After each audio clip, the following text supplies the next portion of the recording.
Hello, and welcome to the Snippets of Leadership podcast. Last time we talked about situational leadership, and we're going to talk about it again this time, but with a twist. See, last time we looked at Hersey and Blanchard and their work on situational leadership, basically telling you what leadership style you need to adopt depending on the situation. And the situation was who is in front of you, how mature that person was, and you would decide what leadership style to adopt in a way that would help that person grow. And for me, that's an amazing perspective. But if you look around, you will see that that's not the only situational leadership. There is another classification, this time by Goleman, the guy who wrote Emotional Intelligence, just to be clear. And while I see that there is a lot of value in this, I find myself in a tricky situation. Here is what I mean. Goleman's situational leadership model tells you basically there are 6 leadership styles that, depending on the situation or on your context, you should adopt and abandon continuously as a leader, right? So when situations get tough, you might go into commanding leadership. Otherwise, when you need to develop your vision, you go into visionary leadership, and so on. I will actually leave a link to the table describing all the models somewhere in the description of the episode. So what I see that there is a value in all these leadership styles and the idea of switching continuously back and forth, I struggle seeing a practical application of it. What I mean is that chances are that if you're a leader, you are leading under time constraints. You don't have all the time you want on your hands. If you do, well, that's great, but I'm pretty sure that you're in an exceptional situation. So using this model and using it well under time constraints, well, that just implies being an expert on all these 6 models, knowing exactly what to do, how to switch back and forth between one or the other, and having 100% accurate grasp on what the situation requires. And while that is possible, I struggle to see it happening in real life. Something else that you could do is look at it, consider it as a general reference, and when you need to change leadership style, you just take a look at this table or at the book or articles, whatever you have as a reference, and think about what leadership style you could adopt. But that's also a problem for me, because if you're really under time constraints, well, do you really have time to lock yourself in your lair for half an hour and consider what style would be best? I sincerely doubt it. And that's why I'm saying I'm in a tricky position. So I think there is a lot of value in this, but I think there is more value in using it in a different way.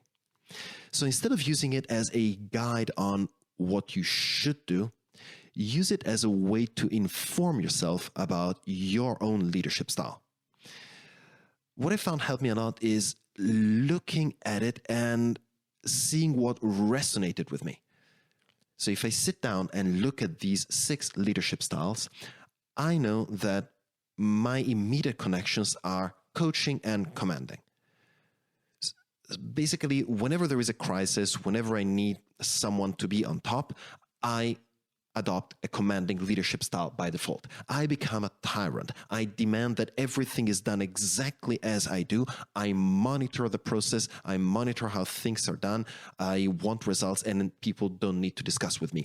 And before you say anything, I know that that is negative. I know that's not a great way to work. But I know that that's my leadership style. And for everything else, I'm towards the coaching style in a more quiet situation.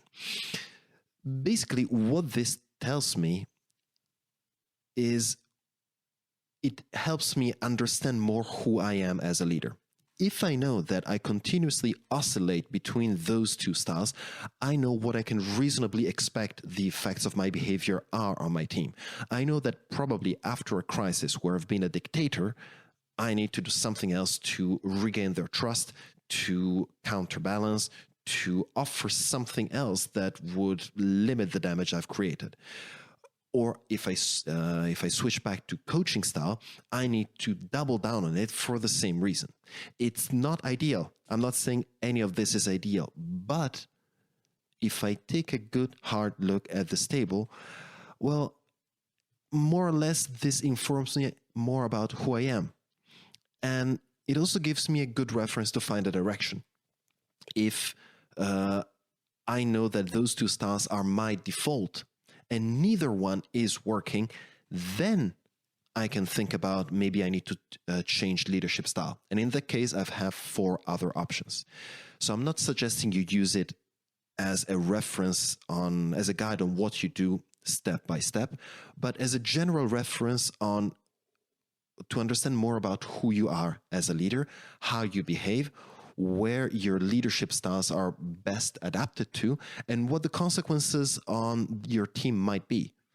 And this also tells you that if what you're doing isn't working, well, it's maybe time to shift, but it's not a situational, like context-specific and rapid frequency of change. It's more a general way of working with people. So I personally see a lot more value in using this model this way. I know that it's not ideal. It's not the way it's supposed to be worked. It's supposed to be applied, but it helps me. And I'm sure that it can help you as well. So my suggestion is take a look at this table, read it, take a good hard look at yourself in the mirror, and see what style or what styles resonate best with you. And then try to apply them in practice.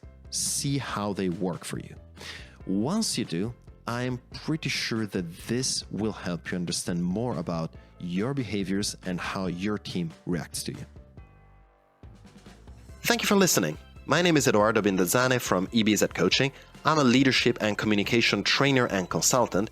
And if you have any questions about what you've heard in this episode, please reach out to me via LinkedIn, Facebook, or my website. I'll be answering the most interesting questions on the show. And if you know someone that will benefit from this type of content, please make sure you recommend this podcast to them. Thank you, and see you next time.